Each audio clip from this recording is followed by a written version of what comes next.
Your baby may not be difficult. Your baby may not be spoiled. Your baby may not be too sensitive. Your home may simply be too loud, too bright, too fast, and too full for a nervous system that is still learning how to feel safe. And that one sentence changes everything.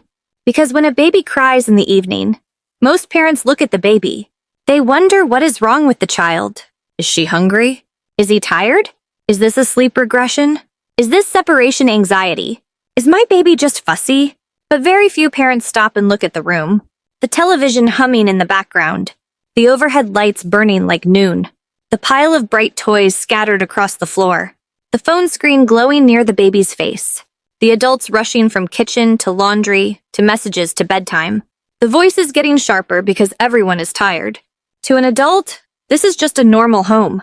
To a baby, it may feel like the whole world is arriving at once.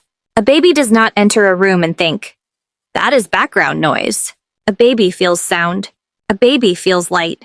A baby feels movement. A baby feels your breathing, your tension, your pace, your voice. A baby's brain is not yet good at filtering. It cannot easily say, "This sound matters. That sound does not." It cannot easily say, "That bright screen is not for me." It cannot easily say, "Mom is stressed, but I am still safe." So the body does the only thing it knows how to do. It cries. It turns away. It arches. It rubs the eyes. It clings harder. It fights sleep. And the parent thinks, "I did everything today. Why is my baby still upset?" But maybe that is exactly the point. Maybe you did too much. Not because you are a bad parent. Because you love your baby so much that you keep adding more toys to help them learn, more talking to help them connect, more music to make the house cheerful, more activities to keep them stimulated, more screens for a few quiet minutes, more lights so everything feels alive, more help, more effort, more trying. But the surprising truth is this. A baby does not always calm down when the world gives them more.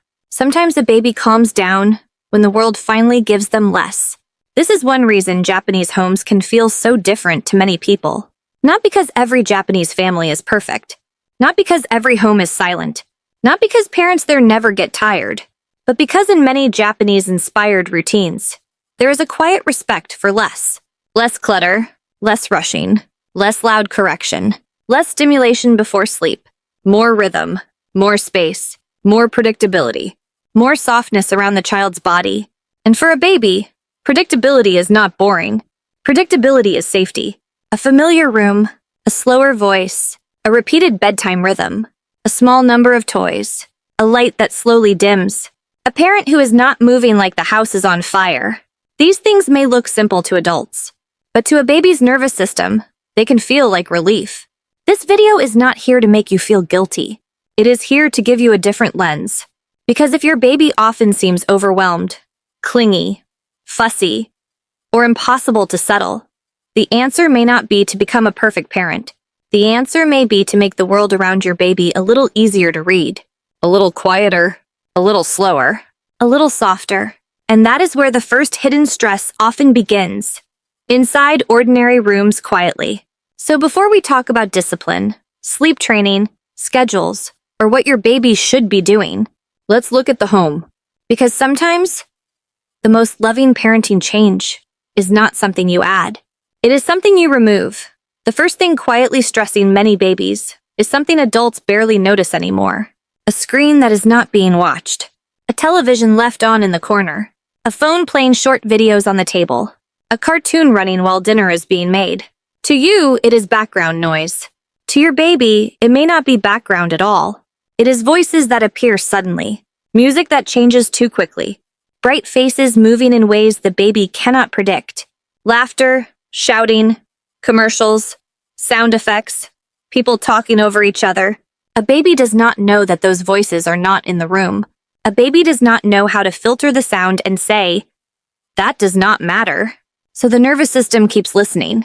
It stays just a little more awake than it should. And this is the strange part. The baby may not cry immediately. They may look fine. They may even stare at the screen for a moment. And because they are quiet, the parent thinks, "Good, this is helping." But quiet is not always calm. Sometimes quiet is focus. Sometimes quiet is freeze. Sometimes quiet is a tiny nervous system trying to process too much too fast. Then, 30 minutes later, when the screen is off, the baby falls apart. The parent thinks the crying came from nowhere. But it did not come from nowhere. It came from a body that had been holding too much. This is why a calmer home often begins with one simple choice. Not a new product, not a perfect routine, just turning the background noise off. Let the room become a room again. Let your baby hear your real voice instead of 5 voices layered behind it. In Japanese-inspired homes, quiet is not treated as emptiness. Quiet is space. And babies need space to organize the world. Another hidden stress is the toy mountain, the colorful mat, the rattles, the soft books, the blocks, the flashing thing, the thing that sings every time a baby touches it. Parents fill the room with love. They think, I want my baby to learn. And that instinct is beautiful. But a baby does not need everything visible at once. Too many toys can turn play into pressure. The baby reaches for one thing, then another catches their eye. A sound starts. A color flashes. The attention jumps before it can settle. And slowly, the baby becomes tired from choices they never asked for. Adults call it stimulation. But for a baby, it can feel like a room that will not stop asking for attention. When a space has too much, the mind cannot rest on anything. But when there is less, one object can become deep. One soft cloth, one small ball, one safe object the baby can touch, mouth, drop, turn, and discover again. That is not less learning. That is deeper learning. So try this. Choose fewer toys. Not because toys are bad, because attention needs room to breathe.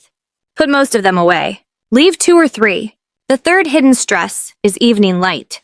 This one is easy to miss because adults are used to fighting the night. The sun goes down, but the house gets brighter. Ceiling lights, phone lights, TV light, everything glows. And then we wonder why the baby's body does not understand that the day is ending. Sleep is not just a decision. Sleep is a signal. The body needs to feel that the world is lowering. In many Japanese bedtime rhythms, the evening does not slam shut. It fades. The bath is warm. The lights soften. The voice gets quieter. The room becomes smaller. The day is not forced to end. It is allowed to dissolve. For a baby, that slow change matters. Because a baby cannot look at a clock and think, it is bedtime. A baby reads the room. If the room still feels like daytime, the body may keep fighting. So 1 hour before sleep, lower the house. Turn off the ceiling lights if you can. Use one small lamp. Move slower. Speak softer. Let the baby feel the night arriving before you ask them to surrender to it. Because sometimes the baby is not refusing sleep. Sometimes the room has not told the truth yet. The day is over. You are safe. Nothing more is needed now. A baby can feel urgency before they understand time. They do not know you are late. They do not know messages are unanswered. Dinner is waiting, and bedtime is slipping away. But they feel your speed. Fast footsteps, fast hands, fast breathing, fast voice. The way you pick them up too quickly. The way your body is in the room, but your mind is already somewhere else. And to a baby, that can feel like danger. Not because anything bad is happening, but because the safest person in the room no longer feels settled. This is one of the hidden stresses most parents miss. The baby is not only reacting to the house. The baby is reacting to the pace of the people inside it. Adults often think cares about what we do. Did we feed the baby? Did we change the diaper? Did we give the bath? But babies also feel how we do it. A diaper change can feel like a task, or it can feel like safety. A bath can feel like washing a body, or it can feel like the day slowly leaving the skin. Feeding can feel like milk, or it can feel like 2 nervous systems finding the same rhythm. In many Japanese-inspired homes, the ordinary care moment is not treated as empty time. It becomes a small ritual, not perfect, not fancy, just slower than the nervous system expects. The towel is ready. The voice is low. The parent's hands arrive with attention, not panic. And the baby receives a message deeper than words. I know what comes next. I am held by someone who is here. You do not have to slow down your whole life, but choose one moment each day and make it softer. 1 diaper change, 1 bath, 1 feeding, 1 minute before sleep. Before you touch your baby, exhale. Let your hands slow down before your schedule enters the room. Another hidden stress is adult emotion.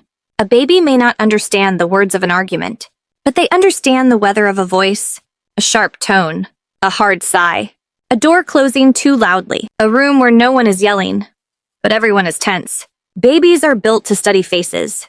They look at your eyes, your jaw, your shoulders, your breath.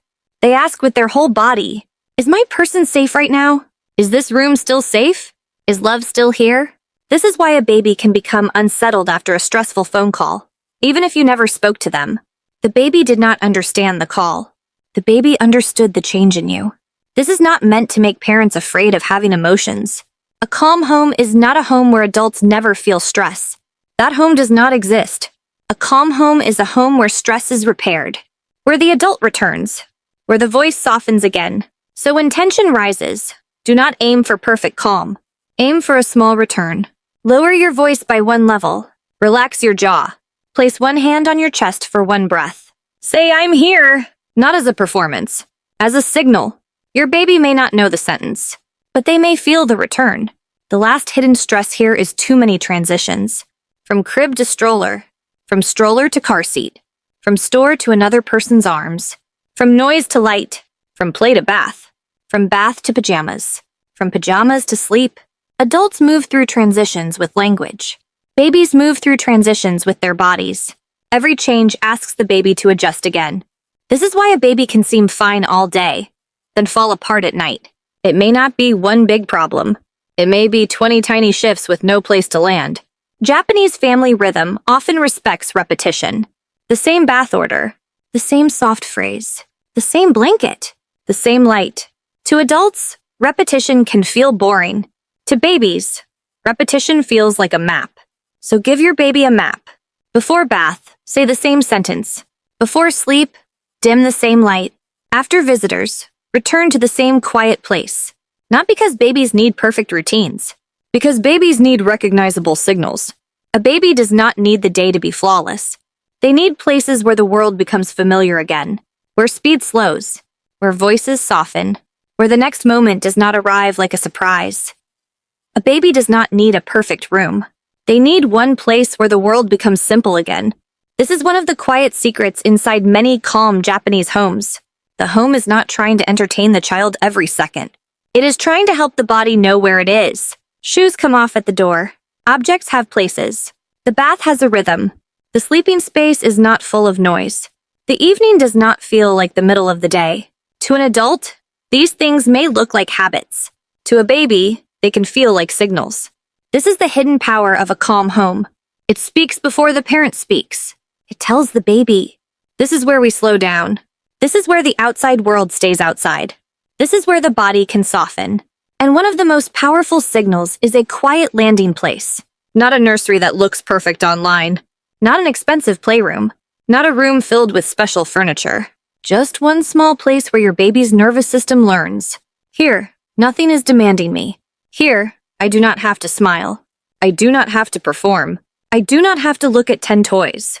I do not have to process voices, lights, screens, and movement all at once. I can simply land. This place might be a soft blanket near the wall, a small corner with one familiar toy, a dim room before sleep, a parent's lap in the same chair every evening, a space near the window where the light is gentle. The power is not in the object. The power is in the repetition. When the baby returns to the same calm place again and again, the body begins to remember. After noise, we come here. After visitors, we come here.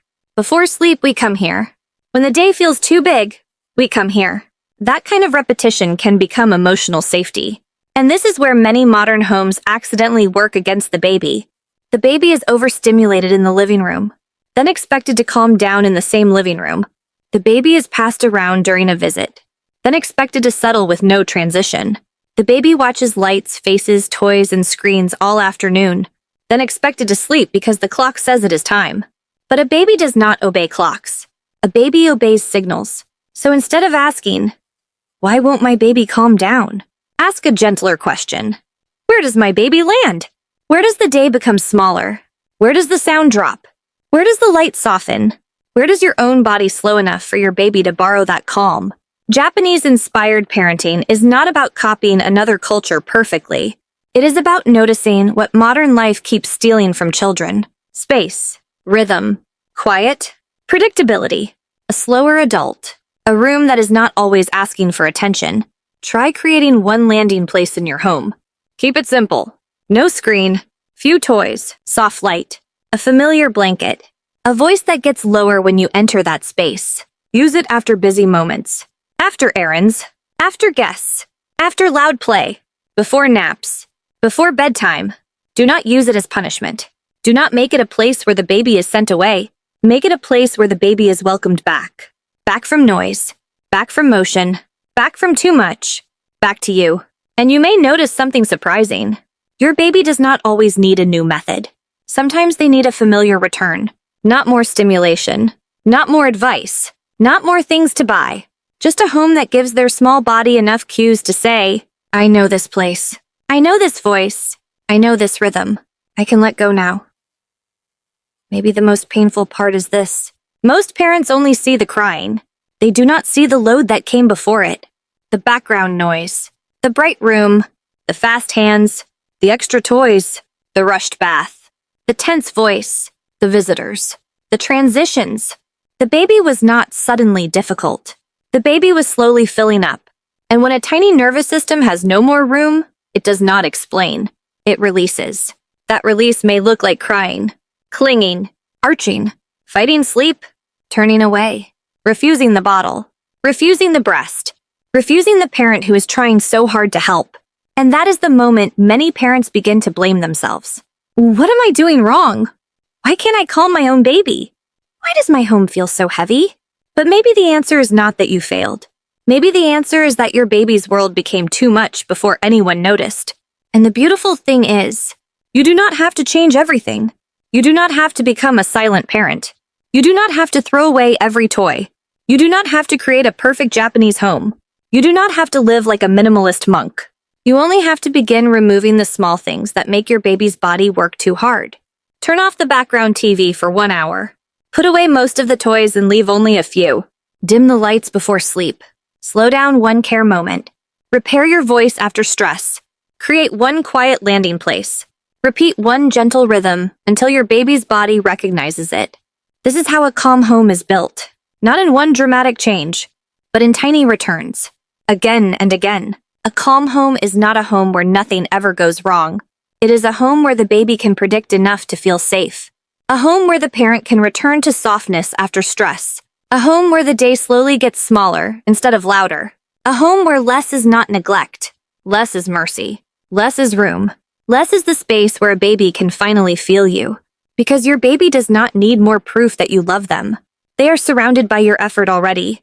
What they may need is a world that asks less of their senses, so they can receive more of your presence. So tonight, try one thing. Just one. Turn something off. Put something away. Lower one light. Slow one moment. Make one corner softer. Then watch your baby. Not to force a result. Not to judge yourself. Just to notice. Does their body soften? Do their eyes settle? Do they turn toward you instead of away? Does bedtime feel even a little less like a fight? And if this video made you realize my baby may not be difficult, my home may be too much, write one word in the comments: less.